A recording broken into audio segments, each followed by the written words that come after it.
zir tu te chibai vek ule kumsom pasari liam ta tunam hun wa tui tam lai tak kha ani a ka thian te pani nen zirna chhun zom turin phailam kan pan ve a Mizoram la chua san ngai lo kan ni a kan voi khat kal na turani sumo in zan khuwa kan kan nuin khuwa lo wara ase van doi thak tak main lemin rak thak tak sonapur lemin khan min tang tatlat maya motor tang khang alo tam to si kan thleng thui ve to box si a chi nge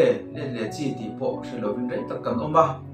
ko chunga ni lo wangin doro om mai box si lo tlaila ma chuan kan ril tram to khop maya kan mang ang ta hle maya ni chu ti ril ruai taka kan om lai chuan pa pakhat hian mingi miron aw nor maya state dang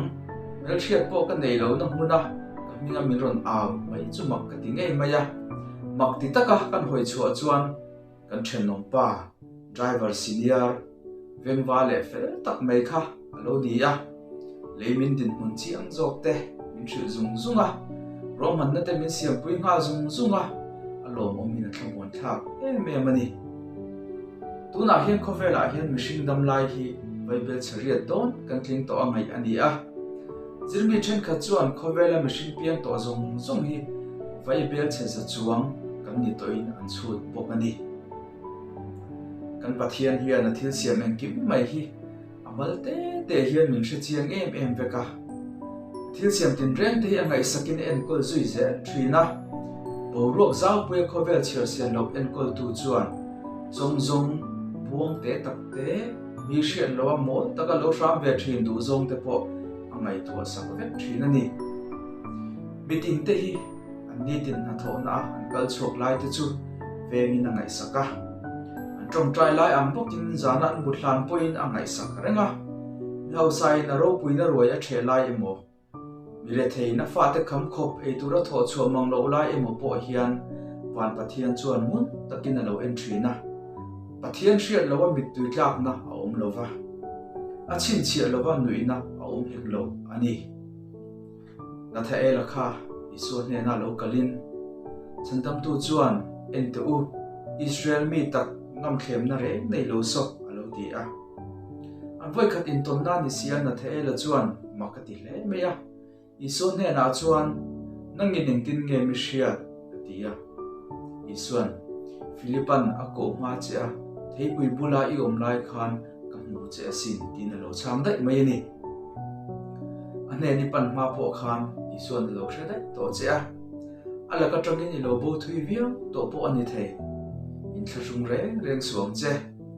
ani na taka chuan ilo pian chu ma tang dai to khan a thin lunga nem kai ini to a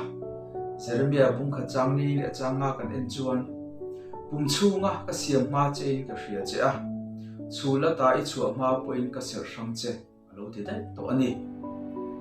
nang ma siam tu che hian chiam takin hria che a apula tanga to mu tu chuan I than na tur nen kim aduanga ariel fel tree chunga van toina le van nei na lo thleng zong kha a mu feka pathian thil ti theina huang pona thleng pakhat ma om lo ani hi kan rin ge phot chuan lungai mang an na te dat na te kan na chondan adam te to anga in kim mai hi alian emo ate emo po ni se mang an na le boina chim phak ruan lo pathian kuta kan ta phet thei to anga kan nun te chu tuna lungai na khat am hian om to don lova ti chuan he khovela nge hian tharau chol ha dam na pathian mi dik tak ten an ne thin chu kan chen thei to don ani isai bung sumri pakwa cha som panga le som paruka ti hian kan mu a ni ma sela ki chuan ka the ni lowang che ente ka kut pha hian ka zia che hi ti ni le tha ar si te tlang le ruam thing le mau lui le tui fin re zau tak te